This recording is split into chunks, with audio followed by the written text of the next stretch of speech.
Good morning, everyone. Ethan Stieber here with Stieber Weather Forecasting. Here, I've got a forecast update. We did see the forecast track wobble just a little bit on the remnants of what is now Tropical Depression Beryl. So we'll talk about that. We'll talk about some severe weather chances for today, and we'll look at timing on that and everything associated with that. First up, we got radar up on your screen. Notice everyone in these green shaded areas, this is everyone now, is under that flood watch through, I believe, tomorrow morning. This is for the heavy rains that could be associated with Beryl. If we pull up radar right now, notice a lot of activity coming up on the radar. This is kind of wave 2 of the round of showers and thunderstorms that Beryl is bringing in. If we look at the current track of Beryl, as we see this, turn this radar off a second. If we see this pink line, that is the current track. Right now, it is situated. Let's see. Yes, right now it should be situated a little bit over Little Rock. Moving northeast, notice all of these green shaded counties. These are all that flood watch associated with Beryl. So you can see it's a wide encompassing system. By about 7 p.m. tonight, we do expect Beryl to be north of Carbondale. It's going to track just to our north of that Route 50 corridor rather, and move off to the north and to the east from there. One last look at the radar before we go over and talk about some severe weather chances for today. Again, just scattered showers, maybe a few embedded thunderstorms at the moment across the area, but nothing severe at the moment. Again, this is about 8 o'clock as I am recording this, so this radar is valid about around 8 o'clock. Let's talk some severe weather.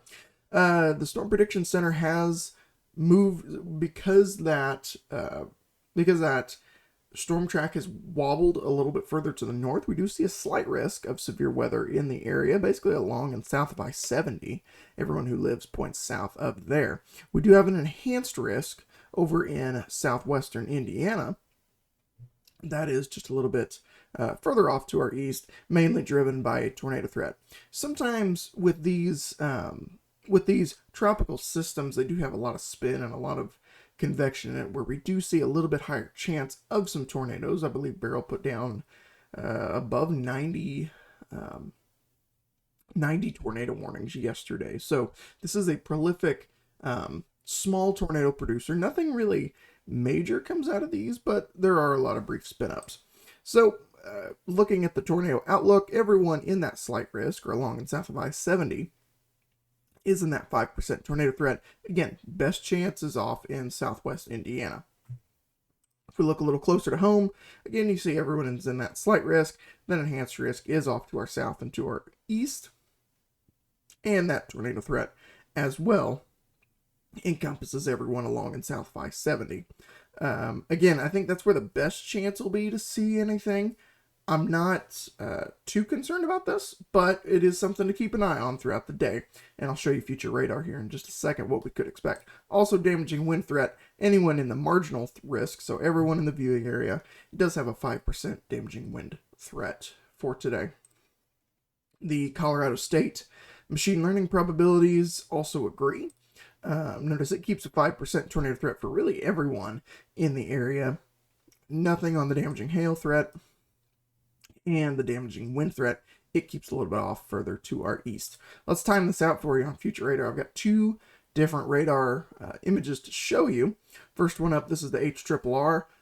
This is the latest run of it. We're going to pick this up at 10 a.m. It wants to put some showers and maybe some scattered thunderstorms in the area as this second wave moves through. And then as we go on throughout the day, here's noon. We may catch a little bit of a break around the noontime hour. And I think the early afternoon looks pretty good as well before the next wave of showers and thunderstorms begin to move in, say around the 4 or 5 o'clock time frame. Here is now 5 o'clock. Notice the bigger showers and thunderstorms are off into southwest Indiana. Our main concern looks to be with any storms that could develop ahead of this line, but then really this line that we'll see move up into our area as we go into the later evening hours. So again, here's 5 o'clock.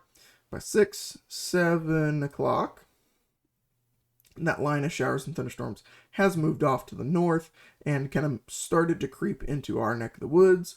By 8, 9, 10 o'clock, all those storms are pretty well out of the area, maybe the wraparound moisture at that point. But I think definitely by midnight, showers and thunderstorms will be all the way through. Another forecast model, we're going to pick this up at noon. This is the high-res NAM, another North American model. It shows, again, a break around the noontime hour for some of us. And as we go later on into the day, after that break kind of falls apart, we do see more showers and thunderstorms fill in. This is for 6 p.m. today. Again, bigger showers and thunderstorms off in southwest Indiana, but we do see that line that will work its way northward.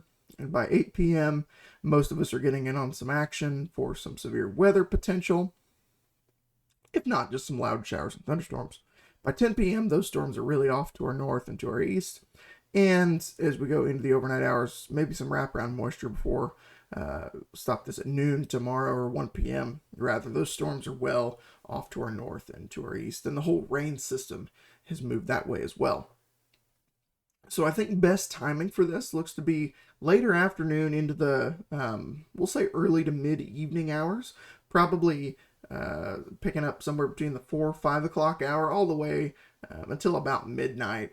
That's when the showers and thunderstorms will really be off to our north and to our east. Probably a little bit earlier than that, but say about 4 p.m., 4 or 5 p.m. to midnight is the best timing, what we see right now, for some severe weather potential.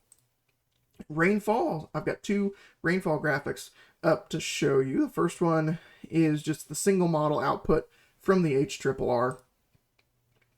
This one, notice if you get a thunderstorm track that comes out over you, that one points a little bit higher, maybe above 1 inch to 1.5 inches for rainfall totals. Everyone else is looking closer to that inch, maybe 1/2 inch to 3/4 inch output, according to this particular model. And if we look at the ensemble forecast again, it paints a similar picture. Everyone around 1 inch overall, if we combine all the different ensemble members to give us this kind of mean average of what we can expect to see. So everyone around 1 inch, maybe a little bit lower in some spots, a little bit higher if you get a thunderstorm track over you. That flash flood watch is out. If you get that thunderstorm track camped out over you, you could see upwards of 1.5 inches, 2 inches of rain or more. It just depends on how these thunderstorms begin to track. So again, a slight risk of severe weather for everyone points south of I-70 rather. Everyone points south of I-70. That is mainly a small tornado threat. That's a 5% tornado threat is driving that slight risk. Again, best chance for tornadoes looks to stay off into Indiana, southern Indiana this afternoon. Best timing for this looks to be from about 5 p.m. till about midnight. So stay tuned for any updates. I will update you throughout the day as the system gets closer and moves in. And if we get a lot of severe weather this afternoon and into this evening, check on Facebook and YouTube. I may do a live stream as well, just to keep information flowing out as consistently as possible. So stay tuned for weather updates today, and stay weather aware as we go into the afternoon and evening hours tonight.